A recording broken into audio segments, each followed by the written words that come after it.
নমস্কাৰ বন্ধু বান্ধৱীসকল, আমাৰ ৰাশিফল চেনেলটোলৈ আপোনালোকক স্বাগতম জনাইছোঁ। আজি মই আপোনালোকৰ কাৰণে লৈ আহিছোঁ মীন ৰাশি জাতক জাতিকাসকলৰ ছেপ্টেম্বৰ মাহৰ সম্পূৰ্ণ ৰাশিফল শিতানটো। বিশেষকৈ এই মাহত আপোনালোকৰ চাকৰি, ব্যৱসায়, ধন সম্পত্তি, প্ৰেম, বিবাহ, পৰিয়ালৰ ক্ষেত্ৰত কি পৰিৱৰ্তন আহিব, কোন সময়খিনি আপোনালোকৰ কাৰণে অত্যন্ত শুভ হ'ব, কোন সময়ত আপোনালোকে সাৱধানতা অৱলম্বন কৰিব লাগিব, আৰু এই মাহত মীন ৰাশি জাতক জাতিকাসকলে কোনবোৰ ভুল একেবাৰে কৰিব নালাগিব, এই সকলো কথা ভিডিঅ'টোৰ শেষৰ ফাললৈ আপোনালোকে সুন্দৰভাৱে চাব পাৰিব। লগতে ভিডিঅ'টোৰ শেষত মই আপোনালোকক জনাম আপোনালোকৰ ঘৰতে কৰণীয় কৰিব পৰা ঘৰুৱা প্ৰতিকাৰৰ কথা, যিটো প্ৰতিকাৰ আপোনালোকে কৰিলে আপোনালোকৰ ভাগ্যৰ দুৱাৰ উদয় হৈ পৰিব, লগতে ঘৰত প্ৰচুৰ পৰিমাণে অৰ্থৰ আগমন হ'বলৈ ধৰিব। আহক তেনেহ'লে আমি বেছি দেৰি নকৰি সুন্দৰভাৱে জানি লওঁ। যদি ভিডিঅ'টো ভাল লাগে লাইক এটা কৰি আমাৰ মনোবল বঢ়াব আৰু আপোনালোকৰ বন্ধুবৰ্গৰ লগত শ্বেয়াৰ কৰি তেওঁলোককো উপকৃত কৰিব। বন্ধু বান্ধৱীসকল, মীন ৰাশি জাতক জাতিকাসকলৰ বাবে 2026 চনৰ ছেপ্টেম্বৰ মাহটো মুঠতেই উন্নতি, নতুন সুযোগ আৰু পুৰণি সমস্যাৰ সমাধানৰ মাহ বুলি ক'ব পৰা যায়। আপোনাৰ আৰম্ভণিতেই কিছুমান কৰ্মত বিকল্প আহিব পাৰে, মানসিক চাপ থাকিব পাৰে বা সিদ্ধান্ত লোৱাৰ ক্ষেত্ৰত আপোনালোকৰ ক্ষমতা কিছু পৰিমাণে কম হৈ পৰিব পাৰে। কিন্তু সময় যেনেকৈ লাহে লাহে আগবাঢ়িব তেনেকৈ আপোনালোকৰ পৰিস্থিতি উন্নত হৈ পৰাৰ যোগ থাকিব।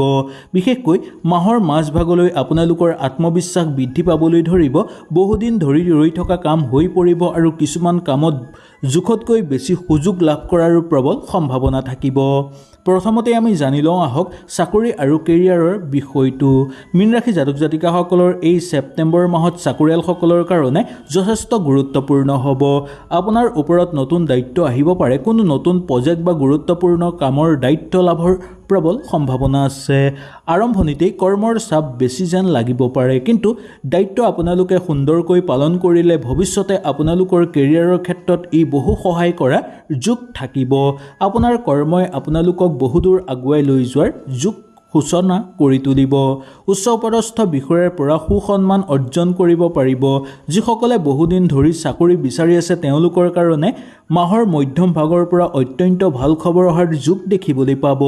যদি নতুন চাকৰিৰ কাৰণে আপোনালোকে কিবা আগভাগ লৈ আছে বা কিবা পৰীক্ষাৰ কাৰণে প্ৰস্তুতি চলাই আছে, তেনে ক্ষেত্ৰতো মাহৰ মাজভাগৰ পৰা শেষৰ ফাললৈকে অনুকূল প্ৰভাৱ দেখিবলৈ পোৱা যায়। চাকৰি সলনি কৰিব বিচাৰি থকা লোকসকলৰ কাৰণে এই মাহটোত নতুন সুযোগৰ লাভ আহিব।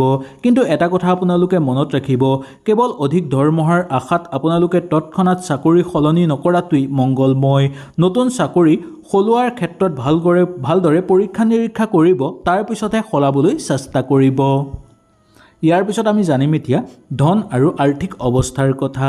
মীন ৰাশিৰ বাবে ছেপ্টেম্বৰ মাহটো আৰ্থিক অৱস্থা মোটামুটি সন্তুষ্টজনক বুলি ক'ব পৰা যায়। আয়ৰ নতুন পথ সৃষ্টি হ'ব পাৰে, পুৰণি কোনো পাবলগীয়া ধন ঘূৰাই পোৱাৰো সম্ভাৱনা থাকিব। যিসকলে নতুন প্ৰজেক্ট বহুদিনৰ পৰা আবদ্ধ কৰি ৰাখিছে বা আবদ্ধ হৈ আছে, সেইবোৰ আপোনালোকৰ সুকলমে সম্পূৰ্ণ হৈ পৰা দেখিবলৈ পাব। তেওঁলোকে কিছু ভাল খবৰ পাবলৈ সক্ষম হ'ব। কিন্তু মাহৰ আৰম্ভণিতেই অপ্ৰয়োজনীয় খৰচৰ মাত্ৰা বৃদ্ধি পাবলৈ ধৰিব পাৰে। বিশেষকৈ ঘৰুৱা সামগ্ৰী কিনাৰ ক্ষেত্ৰত, ভ্ৰমণৰ ক্ষেত্ৰত বা হঠাৎ অহা কোনো অপ্ৰয়োজনীয় খৰচৰ ফলত আপোনালোকৰ অশান্তিদায়ক হৈ পৰিব। সেয়েহে মাহৰ মাজভাগৰ পৰা আপোনালোকৰ লাহে লাহে খৰচ কমিবলৈ ধৰিব আৰু অৰ্থ জমা সংখ্যা হ'বলৈ ধৰিব। বিনিয়োগৰ ক্ষেত্ৰত অত্যাধিক লোভ আপোনালোকে নকৰাটোৱেই মংগলময়। কোনো ব্যক্তিৰ কথাত বিশ্বাস কৰি ডাঙৰ পৰিমাণৰ ধন বিনিয়োগ যাতে নকৰে তাৰ প্ৰতি লক্ষ্য ৰাখিব।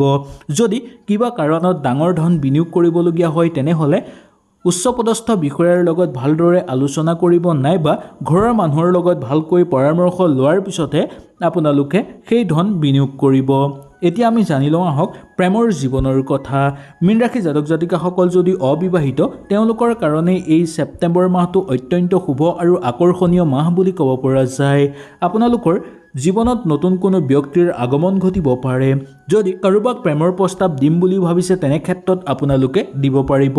ইয়াৰ বাহিৰেও বিবাহৰ কাৰণে যদি আগভাগ লৈছে বা ঘৰত কাৰোবাৰ বিয়া বাৰুৰ কথা আলোচনা কৰিব বিচাৰিছে, তেনে ক্ষেত্ৰত এই মাহটো অত্যন্ত শুভ বুলি ক'ব পৰা যায়। কোনো বন্ধুৰ সুপৰামৰ্শৰ ফলত প্ৰেমৰ ক্ষেত্ৰত আপোনালোকৰ পৰিৱৰ্তন আহি পৰিব আৰু প্ৰেমৰ সম্পৰ্কত আপোনালোক সোমাই পৰিব পাৰে। কিন্তু সম্পৰ্কৰ আৰম্ভণিতেই অতি বেছি আশা আপোনালোকে নকৰাটো উচিত। ব্যক্তিজনৰ ভালদৰে বুজি পাবলৈ আপোনালোকে চেষ্টা কৰিব। যিসকলে ইতিমধ্যে প্ৰেমৰ সম্পৰ্কত আছে তেওঁলোকৰ মাজত পুৰণি ভুল বুজাবুজি দূৰ হ'ব আৰু সুযোগ আহিবলৈ ধৰিব। আপোনাৰ সংগীৰ সৈতে কথা বতৰা পাতি সন্তুষ্ট অনুভৱ কৰিব আৰু পুৰণি সমস্যাবোৰ সমাধান হৈ পৰিব। অৱশ্যে সন্দেহ আৰু অতিৰিক্ত চিন্তাৰ ফলত আপোনালোকৰ যাতে সম্পৰ্ক নষ্ট হৈ নপৰে তাৰ প্ৰতি লক্ষ্য ৰাখিব। সেয়েহে বিশ্বাস আৰু যোগাযোগ বজাই ৰাখিবলৈ চেষ্টা কৰিব। এতিয়া আমি জানিম বৈবাহিক জীৱনৰ কথা। বৈবাহিক ক্ষেত্ৰত মীন ৰাশি জাতক জাতিকাসকলৰ কাৰণে মোটামুটি শুভ পাৰ হ'ব। জীৱনসংগীৰ পৰা সহায় আৰু মানসিক সকাহ লাভ কৰিব পাৰিব। দুয়োজনে মিলি ভৱিষ্যতৰ বাবে কিবা পৰিকল্পনা কৰি চাব পাৰে। ঘৰ সম্পত্তি অথবা পৰিয়ালৰ কোনো গুৰুত্বপূৰ্ণ বিষয় একেলগে সিদ্ধান্ত ল'লে বেছি দূৰ আগুৱাই যাব পাৰিব। কিন্তু সৰু কথাক লৈ তৰ্ক নকৰিব। বিশেষকৈ খং উঠাৰ সময়ত কঠোৰভাৱে আপোনালোকে খং নকৰিব। লগতে কঠোৰ কথা আপোনালোকে নক'ব, কাৰণ কেতিয়াবা এই সৰু কথাই ডাঙৰ সমস্যাৰ সৃষ্টি কৰিব পাৰে আৰু ভুল বুজাবুজি সৃষ্টি কৰিব। এতিয়া আমি জানিম পৰিয়ালৰ কথা। পৰিয়ালৰ ক্ষেত্ৰত এই মাহটো মীন ৰাশি লোকসকলৰ কাৰণে কিছু সুখৰ মুহূৰ্ত আহি পৰিব পাৰে। ঘৰৰ কোনো সমস্যাৰ সমাধান হ'ব, লগতে ঘৰত ভাল খবৰ অহাৰ সম্ভাৱনা থাকিব, যাৰ ফলত আপোনালোকৰ ঘৰৰ লগতে গোটেই পৰিয়ালত আনন্দময় পৰিৱেশ বিৰাজ কৰিব। পৰিয়ালৰ কোনো গুৰুত্বপূৰ্ণ সিদ্ধান্তৰ ফলত আপোনালোকৰ মতামত প্ৰয়োজন হ'ব পাৰে, কিন্তু ঘৰুৱা বিষয়ৰ কথা আপোনালোকে বেলেগৰ আগত সমালোচনা এই মাহত নকৰাটো মংগলময়। কোনো পুৰণি পাৰিবাৰিক সমস্যা থাকিলে সেই সমস্যাবোৰ ধৈৰ্য্যৰে আপোনালোকে আলোচনা কৰি সমাধান কৰিবলৈ চেষ্টা কৰিব। এতিয়া আমি জানিম শিক্ষা আৰু ছাত্ৰ ছাত্ৰীসকলৰ কথা। মীন ৰাশি ছাত্ৰ ছাত্ৰীসকলৰ কাৰণে এই ছেপ্টেম্বৰ মাহটো পৰিশ্ৰম কৰাৰ মাহ। আপোনাৰ মনোযোগ বৃদ্ধি কৰাৰ ক্ষেত্ৰত সুযোগ আহিব, কিন্তু মোবাইল ফোন, সামাজিক মাধ্যম বা অপ্ৰয়োজনীয় সময় নষ্ট আপোনালোকে নকৰি অধ্যয়নৰ ক্ষেত্ৰত আপোনালোকে গুৰুত্ব দিব লাগিব। বিশেষকৈ প্ৰতিযোগিতামূলক পৰীক্ষাৰ কাৰণে প্ৰস্তুতি চলাই থকা ছাত্ৰ ছাত্ৰীসকলৰ কাৰণে এই নিৰ্দিষ্ট ৰুটিন বনাই আপোনালোকে অধ্যয়ন কৰিলে নিশ্চয় ভাল ফল লাভ কৰিব পাৰিব। মাহৰ মধ্যম ভাগত আত্মবিশ্বাস বৃদ্ধি পাবলৈ ধৰিব আপোনালোকৰ।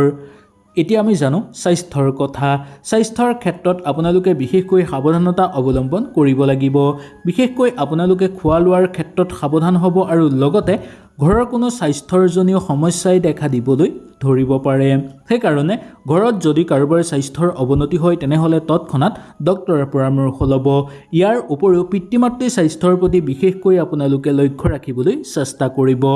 ছেপ্টেম্বৰ মাহৰ সময়সীমা বুলি ক'বলৈ হ'লে আৰু ভাল সময় বুলি ক'বলৈ হ'লে 1 ছেপ্টেম্বৰৰ পৰা 10 ছেপ্টেম্বৰৰ সময়খিনি আপোনালোকৰ পুৰণি কাম সম্পূৰ্ণ কৰাৰ সময় বুলি ক'ব পাৰি। লগতে কিছুমান কামত আপোনালোকে বিফলো হ'ব পাৰে। অতিৰিক্ত চিন্তা নকৰি ধৈৰ্য্যৰে আগভাগ ল'ব।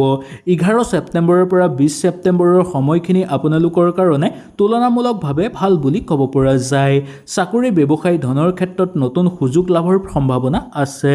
কোনো গুৰুত্বপূৰ্ণ যোগাযোগৰ ফলত আপোনালোকৰ ভৱিষ্যতৰ কাৰণে লাভজনক দুৱাৰ উদয় হৈ পৰিব। 21 ছেপ্টেম্বৰৰ পৰা 30 ছেপ্টেম্বৰৰ সময়খিনি গুৰুত্বপূৰ্ণ সময় হ'ব। আপুনি নতুন পৰিকল্পনা আৰম্ভ কৰিব পাৰিব। অসম্পূৰ্ণ কাম আগুৱাই নি সম্পূৰ্ণ আৰু সুযোগ লাভ কৰিব পাৰিব। আত্মবিশ্বাস বৃদ্ধি পাব ধৰিব আৰু লগতে ভৱিষ্যতৰ সম্পৰ্কে নতুন আশা সৃষ্টি হ'বলৈ ধৰিব। এতিয়া আমি জানিম এই মাহৰ শুভ ৰং, শুভ সংখ্যা আৰু শুভ দিনৰ কথা। মীন ৰাশি জাতক জাতিকাসকলৰ ছেপ্টেম্বৰ মাহৰ শুভ ৰং হ'ব হালধীয়া আৰু সেউজীয়া। শুভ সংখ্যা হ'ব 3, 7 আৰু 9। শুভ দিন হ'ব বৃহস্পতিবাৰ। কিন্তু মনত ৰাখিব, কেৱল শুভ সংখ্যা, শুভ ৰঙৰ ওপৰত নিৰ্ভৰ কৰি নিজৰ পৰিশ্ৰম এৰি নিদিব। নিজৰ পৰিশ্ৰম আৰু সঠিক সিদ্ধান্তই সঠিকভাৱে আপোনালোকক আগুৱাই নিয়াৰ ক্ষেত্ৰত সহায় কৰিব। মীন ৰাশি জাতক জাতিকাসকলৰ বাবে এই মাহৰ বিশেষকৈ গুৰুত্বপূৰ্ণ পৰামৰ্শটো হ'ল পুৰণি ব্যৰ্থতা লৈ আপোনালোকে অতিৰিক্ত চিন্তা নকৰিব।